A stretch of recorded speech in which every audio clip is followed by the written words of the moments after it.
Assalamualaikum warahmatullahi wabarakatuh. Okey, kita jumpa lagi dalam video untuk membincangkan tentang mal dan aimal. Tapi untuk section yang pertama ni, untuk video yang ini, saya akan bincangkan hanya berkenaan dengan mal. Okey, mal dan aimal ni digunakan untuk multiply ataupun darab dua nombor di dalam assembly language.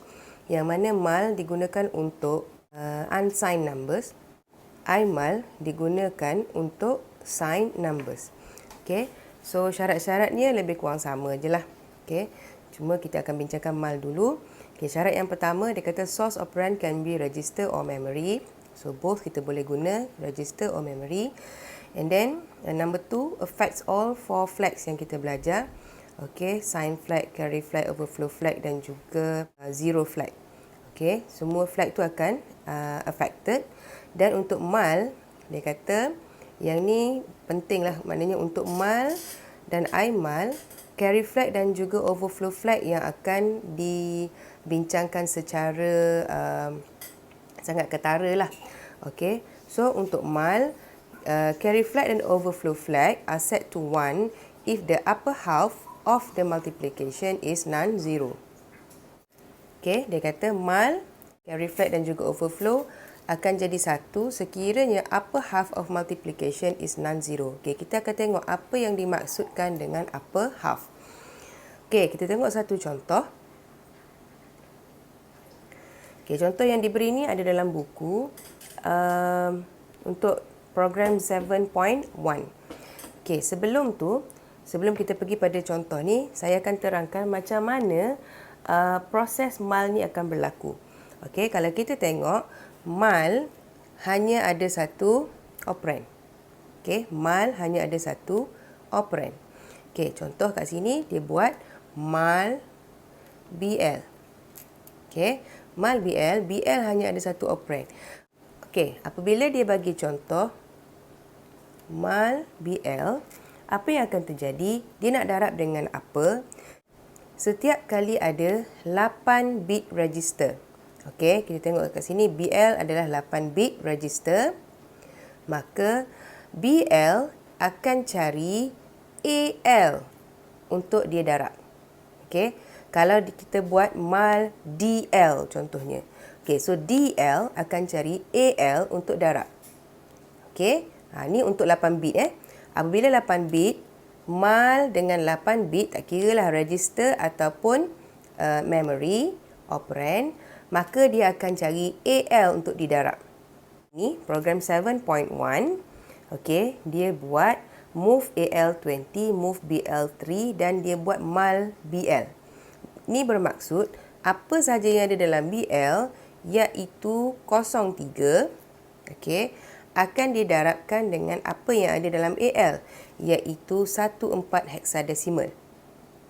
Okey, jadi dia akan darab dua nombor ni. Jadi 20 darabkan dengan 3, kita akan dapat 60. Yang ni 60 ni di dalam desimal lah. Okey, so dalam heksadesimal nanti kita akan tengok. Dan jawapan ataupun hasil kepada BL darabkan dengan AL ni, kat mana dia nak letak? Dia akan letakkan di dalam AL dan juga AH.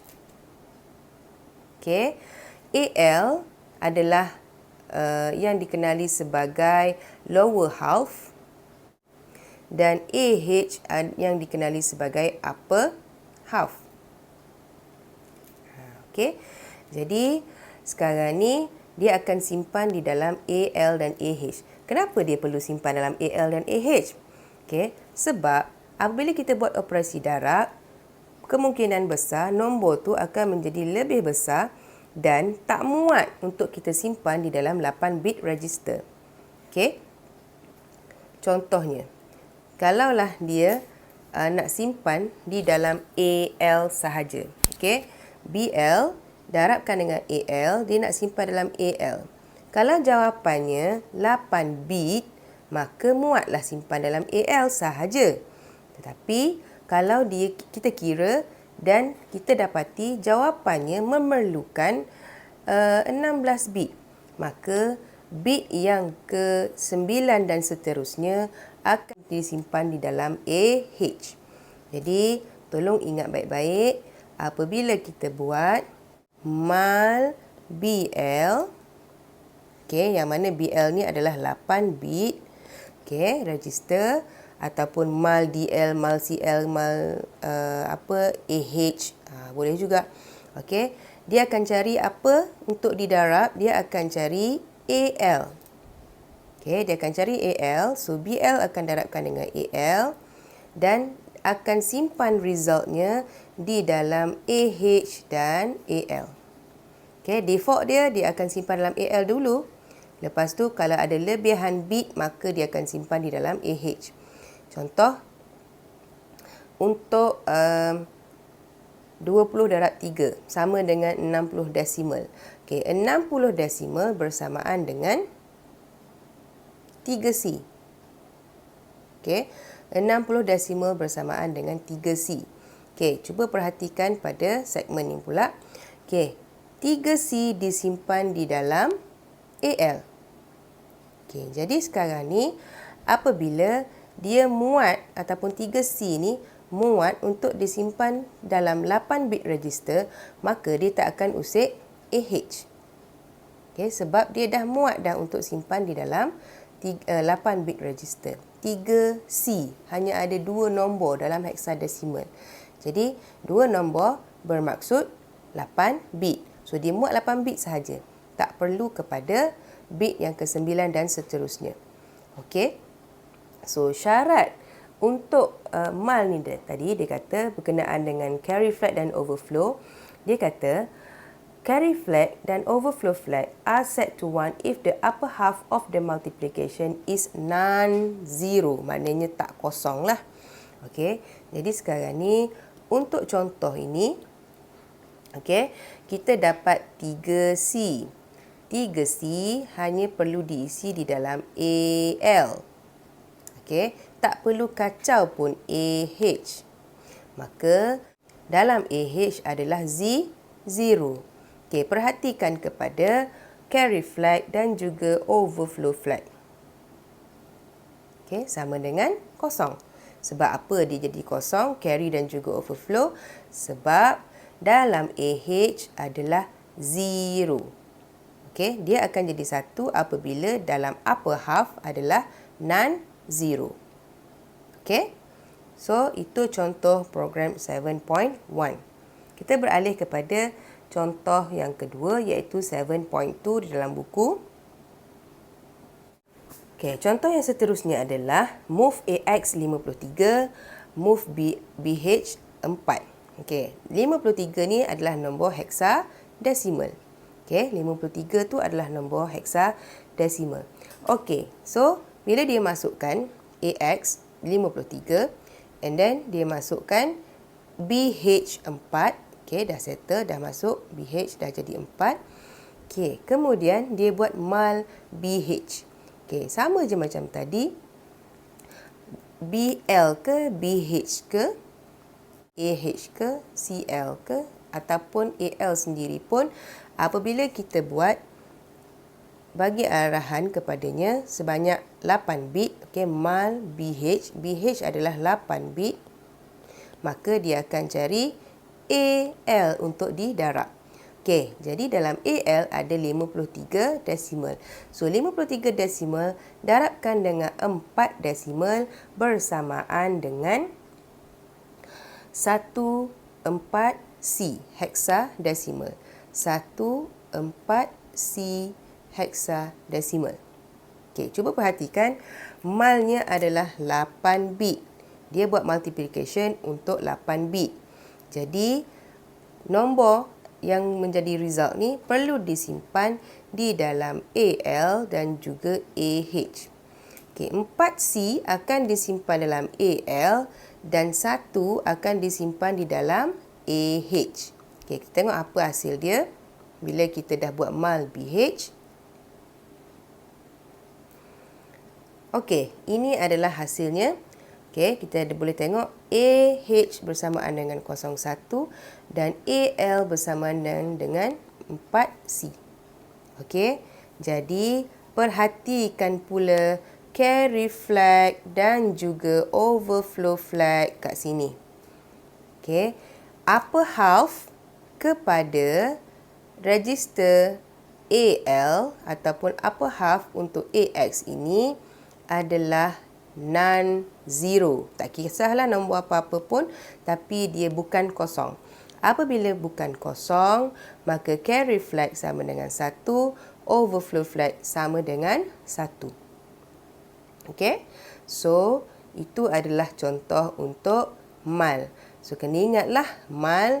Apa yang penting berkenaan dengan mal bila kita darab? Yang pertama, dia akan cari A untuk 8 bit, dia akan cari AL untuk didarab dan hasilnya akan ditulis dalam AL dan AH. Okey, macam mana pula untuk 16 bit? Okey, untuk pergerakan pengiraan 16 bit, okey, perhatikan pada contoh ni, kita buat move AX 70, kemudian movekan BX 250. Kedua-dua nombor ni dah berada dalam bentuk hexadesimal. Kemudian kita mal BX. Mal BX menunjukkan bahawa dia adalah multiplication untuk 16 bit. Okey, macam mana multiplication 16 bit beroperasi? Okey, apabila dia buat mal BX, BX adalah 16 bit, maka BX akan cari AX untuk didarab. Okey, dia mesti cari yang 16 bit juga. BX adalah 16 bit, AX adalah 16 bit. Okey, mal BX, so apa saja yang dalam BX ni akan cari AX untuk didarabkan. Dan hasilnya akan ditulis di dalam AX juga. Dan apa yang menjadi upper half kepada AX adalah register DX. Fungsinya sama macam AL dan AH tadi, cuma kali ni oleh kerana AX ni dah pun penuh untuk 16 bit register, maka register yang digunakan untuk simpan upper half bagi AX ini adalah DX. Okey, so DX akan jadi upper half dalam mal 16 bit. Okey, so cuba kita tengok contoh ni. Okey, kita movekan AX 70 dah masuk AX. Kemudian kita movekan 250 ke dalam BX, 250 dah masuk BX. Okey, kemudian kita malkan dengan BX. Kita malkan BX iaitu 250 nak darab dengan AX. Okey, so sekarang 250 darabkan dengan AX. Okey, hasilnya mesti disimpan di dalam AX dan juga DX. Okey, kita tengok hasil dia. Baik, ini adalah hasil untuk 70 hexadesimal darabkan dengan 250 hexadesimal. Okey, hasilnya akan jadi 250 hexadesimal darabkan dengan 70 hexadesimal bersamaan dengan 10300 hexadesimal. Okey, cuba perhatikan nombor ni. Okey, 10300 memerlukan lebih daripada 16 bit. Okey, 0300 kita boleh tulis di dalam AX. Tetapi nombor 1 ni, kat mana kita nak tulis? Okey, nombor 1 ni mesti ditulis di dalam AX. Okey, cuba perhatikan hasil dia. Okey, AX akan mengandungi 0300. Manakala DX mengandungi 0001. Maka 1 ditulis di dalam DX, 0300 ditulis di dalam AX. Okey, jadi perhatikan pula carry flag dan juga overflow flag. Okey, kedua-dua carry dan juga overflow flag bersamaan dengan 1 menunjukkan bahawa yang mengisi upper half adalah non-zero. Okey, yang menunjukkan bahawa yang mengisi DX ataupun upper half bagi AX adalah non-zero. So, itu adalah penerangan berkenaan dengan mal ataupun multiplication di dalam assembly language. Okey, kita jumpa lagi dalam video untuk I mal pula. Sekian, terima kasih.